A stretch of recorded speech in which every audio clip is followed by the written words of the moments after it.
আসসালামু আলাইকুম। আয়নারিস ফ্যামিলি ব্লগে আপনাদেরকে স্বাগতম। আজকে বানাবো হাতে কাটা সেমাই পিঠা। যার জন্য আমি চালের গুঁড়া নিয়ে নিয়েছি, আর 1 কাপ চালের গুঁড়া, 1 কাপ পানি, সমপরিমাণ পানি আমি ফুটিয়ে চালের গুঁড়াটা দিয়ে দিয়েছি। সামান্য একটু লবণ দিয়ে দিয়েছি। এটা এখন গরম গরম থাকতে হাত দিয়ে ডলে ডো করে নিতে হবে। তো আমি হাত দিয়ে ডলে ডলে নিচ্ছি, একদম শুয়ে শুয়ে ডলতে হবে। যদি হাত বেশি গরম লাগে তাহলে একটু পানিতে চুপ দিয়ে নেবেন। সুন্দর হয়ে গেছে, এত সুন্দর সিদ্ধ হয়েছে, বেশি হার্ডও হয়নি, নরমও হয়ে যায়নি। আমি ছোট ছোট ডো করে নিয়ে এভাবে আমি লম্বা করে কেটে নেব, লম্বা করে ডলে নেব। তারপর এটাকে আমি ছোট ছোট করে কাটবো। হাত দিয়ে ডলা, বৃদ্ধ আঙ্গুলের গোড়া দিয়ে একটা ডলা দিলেই পড়ে যাবে। এগুলোকে চালের গুঁড়া দিয়ে ঝরঝরা করে নিতে হবে, তাহলে একটার সাথে একটা গায়ে লেগে যেতে পারে। এই যে আমি করেছি আমার আনাড়ি হাতের পিঠা। জানি না কেমন হয়েছে, অনেক এক্সপার্ট মানুষ আছে যারা অনেক সুন্দর করে করতে পারে। আমি নিজের চোখে দেখেছি ছোট সময় বা দেশে থাকতে, কিন্তু এখানে আমি নিজে চেষ্টা করি এভাবে একটু করে খাওয়ার জন্য। আমার হাজব্যান্ড অনেক দিন হয় দেশে, ওইভাবে যেতে পারে না, গেলেও 1 মাসের জন্য ওইভাবে করে খাওয়া হয় না।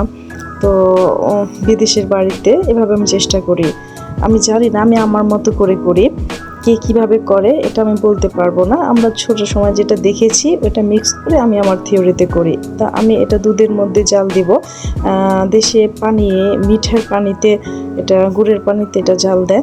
তো আমি একদম ডাইরেক্ট দুধের মধ্যে জাল দেব। এত টেস্ট হয়েছিল, মাশাআল্লাহ, আলহামদুলিল্লাহ, আল্লাহর দরবারে অনেক শুকরিয়া। তো এই দুধটাকে আমি ভালো মতো জাল করে নিয়ে পিঠাটাকে দিয়ে দিব। পিঠাটা দিয়েও আমি প্রায় 7 থেকে 8 মিনিট এটাকে জাল দিব, যেন পিঠাটা ভালো মতো সিদ্ধ হয়ে যায় বা দুধের সাথে মিক্স হয়ে যায়। তো এই দেশের দুধ অনেক ঘন হয়ে যায়। দুধটা জাল দেওয়ার সাথে সাথেই কি সুন্দর ঘন হয়ে গেছে। তো অনেক বেশি টেস্ট ছিল। এই পিঠাটা যখন দিবেন কাঁচা থাকতে, তখন এটা ডুবে যাবে, আর একটু পরে এটা হয়ে যাবে, তখন এটা ভেসে উঠবে। অনেক সুন্দর ছিল। তারপরে আবার এটা ডুবে যাবে, গরম অবস্থায় ভেসে উঠবে, আবার ঠান্ডা হলে এটা ডুবে যাবে।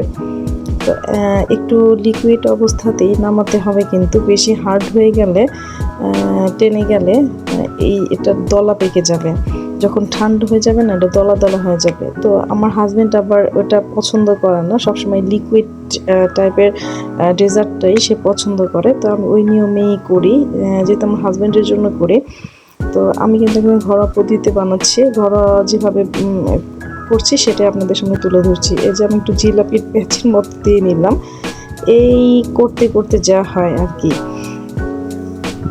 এটা হয়ে গেছে, কিন্তু কালারটা দেখছেন লাল লাল হয়ে গেছে, যেহেতু গুড় দিয়েছি একটুখানি লাল তো হবেই। আমি ঢেলে নিচ্ছি। একদম থিকনেসটা একদম পারফেক্ট ছিল। ফ্রিজে রাখার পরও এটা এভাবে জমে নাই। আমার রান্না কেমন লাগলো আপনারা কমেন্ট করে জানাবেন, সাবস্ক্রাইব করে দেবেন।